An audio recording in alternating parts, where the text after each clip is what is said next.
Unchained Shadows, A Descent into Darkness. The film starts off in the clamoring environmental factors of a secondary school where our primary characters Ricky and JT mix flawlessly with the group. They trade agreeable talk, their giggling and vibe substantial. In the midst of that standard secondary school confusion, a kid experiencing an asthma assault is cornered by a gathering of menaces declining to give him his inhaler. As strains construct, Joanne enters the scene assuming the part of a hero and hands over the inhaler to the troubled kid. Ricky can help yet gaze at Joanne. He appears to be keen on her, and her surprising thoughtful gesture adds intensity to his generally hot crush. In a bid to get away from the fatigue of their group, Ricky and JT settle on a gutsy diversion.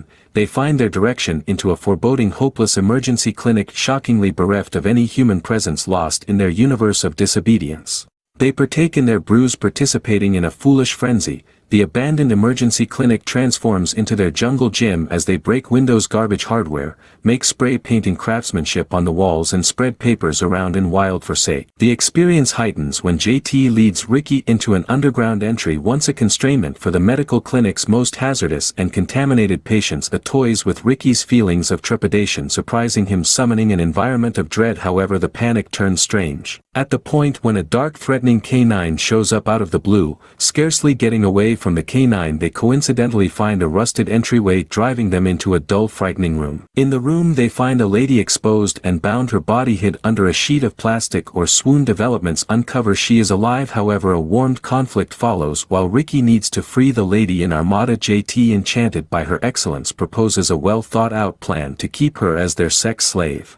At the point when Ricky opposes, he's met with JT's clench hand and a cruel excusal request to be a piece of it. Blue. Ricky leaves and heads back home when he got the telephone to call the crisis community and report his new involvement with the clinic. Guaranteed his mother's alcoholic companion, who's remaining with them for now, appears and hinders him. The following section of the story depicts Ricky rehearsing with a gun in his psyche, tormented by the earlier day's occasions. JT seems regret clear in his voice, and he broadens an extreme expression of remorse. He begs Ricky to go with him back to the hospitalist, expressing that something really doesn't add up about the lady, that Ricky should observe her. Albeit reluctant from the start, Ricky at long last surrenders to JT's steady influence. Upon their return, JT uncovers his astounding disclosure about the lady. He says that when he attempted to draw near to her, she attempted to kick and tear into him, so he hit her multiple occasions. Yet, inevitably, she began moving again as her body showed huge versatility. Ricky, appalled at seeing the lady's harmed state, quickly blacks out. At the point when JT shoots her in a strange endeavor to kill her,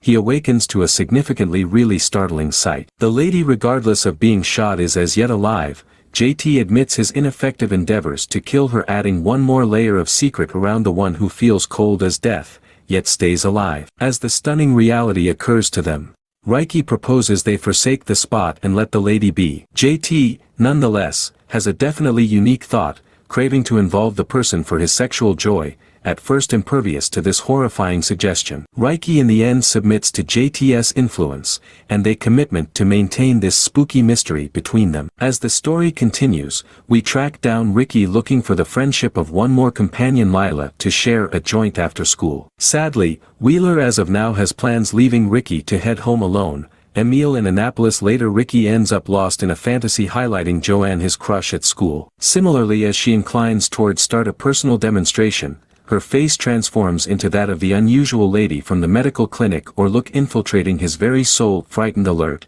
he indiscreetly mounts his bicycle and head towards the clinic. Upon his appearance, he saw is a stunning sight. Wheeler, his companion from school, is physically engaged with the undead lady.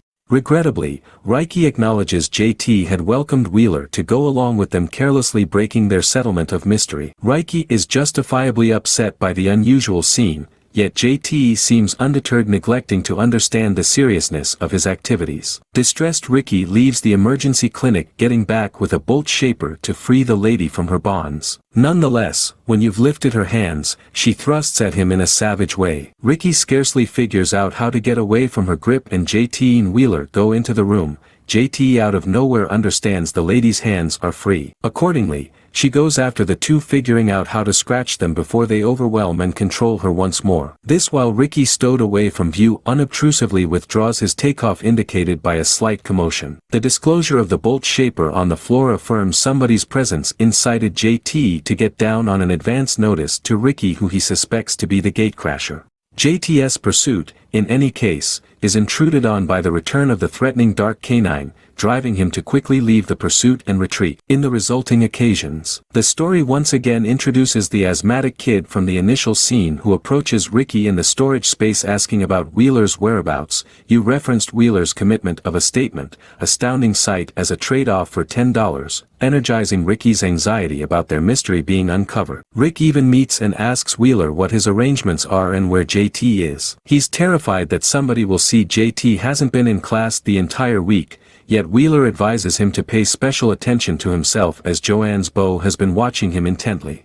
As of later, Wheeler heads to the clinic and finds JT associated with one more express demonstration with the undead lady at the clinic. Wheeler's endeavors to explore the lady's personality and beginning fall on JT's hard-of-hearing ears, uncovering JD's indifference for anything past his sexual cravings. The environment in the room becomes progressively nauseating and stinky because of the lady's rotting wounds and the remainders of their awful sexual demonstrations. The two of them share a dreary giggle about the glow and wetness leaking from her injuries and private parts, adding one more layer of loathsomeness to their generally upsetting endeavors. While somewhere else a gathering of young ladies is taking part in a b-ball game, Ricky's seen at the court's edge. Joanne weighs to deal with recover a ball that slipped from her hands. As she draws near to Ricky, they begin to participate in a discussion recollecting a youth kiss they once shared, quickly jumping all over the chance Ricky probably recommend getting to know each other. In any case, she respectfully dismisses him, letting him know that their previous science no longer holds pertinence. In the accompanying scenes, Ricky finds his storage twisted with an undermining message perusing "You are dead." Consequently, he and Wheeler get severely beaten by Dwyer and Johnny, Joanne's beau, obviously for giving her an excess of consideration. Regardless of Joanne's endeavors to intercede and stop him, Johnny disregards her, irritating her to the place where she leaves the scene. Amidst the pressure, Wheeler out of nowhere hollers out of frustration, spilling their mysterious that they had a sex slave. He attempts to involve this as a justification for why they would rather not even gander at Joanne. However, Dwyer and Johnny are stunned by this information and demand seeing this supposed sex slave. After arriving at the clinic, Ricky will not be their manual for the undead lady, prompting Wired and thumping him oblivious with a bat. When Ricky recaptures awareness, he finds all the young men currently in the room with JT, who has been available before their appearance. JT offers the rookies a valuable chance to participate in their sexual exercises, demanding the lady appreciates unpleasant treatment. Regardless of Ricky's fights, Dwyer acknowledges JT's recommendation while Johnny excuses the proposition, indicating his relationship with Joanne, a move intended to incite. Ricky fights back by testing Johnny's manliness, proposing he isn't man to the point of night, taking a free demonstration of oral delight from the undead lady. At the specific second the lady moves her look to Ricky, apparently mindful of the discussion, outraged by Ricky's chit-chat. Johnny hesitantly consents to take part in an oral satisfaction with the lady and approaches her as Johnny participates in a demonstration of infringement with a lady's mouth and wire with her body. All that returns true to form right away, yet as Ricky attempts to mediate, the lady suddenly fights back, gnawing Johnny in the most personal of spots, leaving him draining and shouting in distress from the newcomers. The dangers of illuminating the police emerge in light of the occurrence. Nonetheless, JT serenely helps them to remember their common contribution in the rape, really quieting. There are dangers as Johnny and Dwyer rapidly withdraw.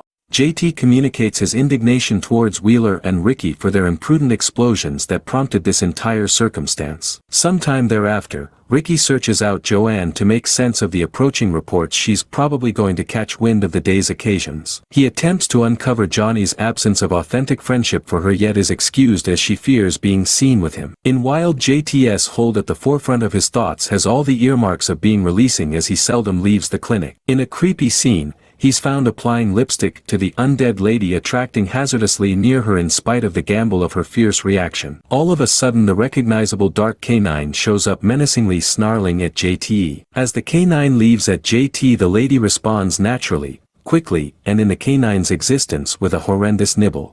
In the accompanying scenes, the film changes to a homeroom setting where Riki, Johnny and different understudies are participated in their illustrations. Johnny's discernibly fretful, jerking in his seat, plainly in distress, unfit to bear the uneasiness any longer. He runs to the bathroom in a frantic hurry. Yet rather than help, he ends up in a considerably more frightful circumstance as he discharges harmful blood. However, his own inner organs staining the bathroom slow down in a stunning "you have perused" and a foul smell. The scene then moves back to Riki's scene endeavoring to deliver the undead lady, presently unusually decorated with another lady's face thanks to JT's peculiar deeds. Similarly, as he begins to eliminate the lady's limitations, JT, who seems to have been living in the emergency clinic for a few days, catches him. A contention emits between the two companions. Riki, noticing that Johnny's begun to concede a similar foul smell as the undead lady, contends that they ought to set her free. Is pleased notwithstanding, failed to attract anyone's attention. All things being equal, the lady immediately jumps all over the chance to chomp Riki. As he grapples with the lady and JT, Riki shocks conscious, acknowledging it was every one of a horrendous bad dream. The genuine story gets again with JT and Wheeler outside the corner store endeavoring to kidnap an irregular lady to act as their next undead sex slave. In any case, the lady figures out how to overwhelm them and departures. Tragically, Joanne appears at the corner store similarly as they're planning to leave, requesting to understand how they've treated Johnny, who is currently in a hopeless circumstance.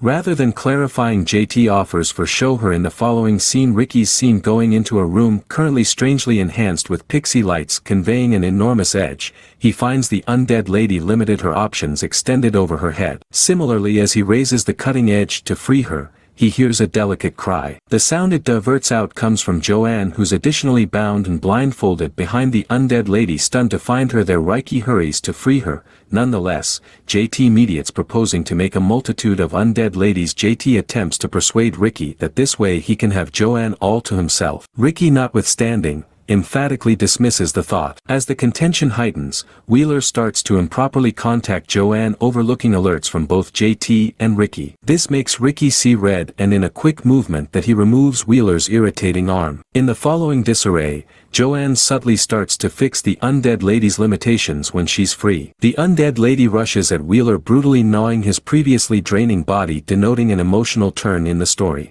Taking advantage of the opportunity, Riki discreetly loosens Joanne and the pair frantically attempted to get away from the shocking room. They scramble up the steps, hearts beating in their chests, just to find the leave entryway fixed shut, the wire blockade declining to give way. Regardless of their hysterical endeavors, Joanne plummets into a frenzy, kicking and shouting in spite of Riki's endeavors to soothe her. After a couple of extraordinary minutes, she figures out how to quiet down to the point of paying attention to him. It's as of now that the undead lady gives them a dread, rushing to get away from the room. Nonetheless, JT, gripping on to the chain around her neck, figures out how to pull her back in. Then, at that point, Riki requests that Joanne wait while he looks for an elective getaway course. However, regrettably, he finds no alternate way out. As he follows his means back to the steps, he finds Joanne is no longer where he left her.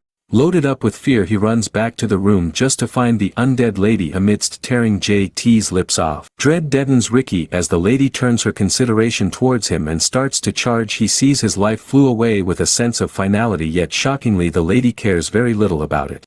She essentially barrels past him, sending him rambling to the floor prior to getting through the exit and vanishing into the world outside. Riki staggers back onto his feet similarly as Joanne returns, staggering and looking alarmingly pale. She implodes similarly as she contacts him, uncovering that JT had cut her in their battle, decided not to lose her. Riki commits to get her out of the room, swearing he won't let her kick the bucket. His endeavors, be that as it may, are to a great extent fruitless, as Joanne is too frail to even consider moving. Watching Riki battle JT makes a chilling proposition drove him by Joanne transforming her into another undead lady like the primary, in this manner saving her life. Riki rejects the abhorrent proposition out and out as Joanne's condition declines. She entreats Riki to rehash the words he'd said during their prior contention. He admits his profound love for her, however Joanne, even as she grips to life, advises him to grow up. The aggravation of her words is scratched onto Riki's face. The film completes the cycle, finishing with a strangely happy-looking Riki in the homeroom. The last scene unfurls, uncovering Joanne presently garbed in a white dress, restricted in a similar reviled room, which has now taken on a somewhat less dreary appearance. She has turned into their new dead young lady, carrying a frightful end to the tale. If you enjoyed this recap and want more movie insights, don't forget to hit that subscribe button to join our movie-loving family. Thanks for watching.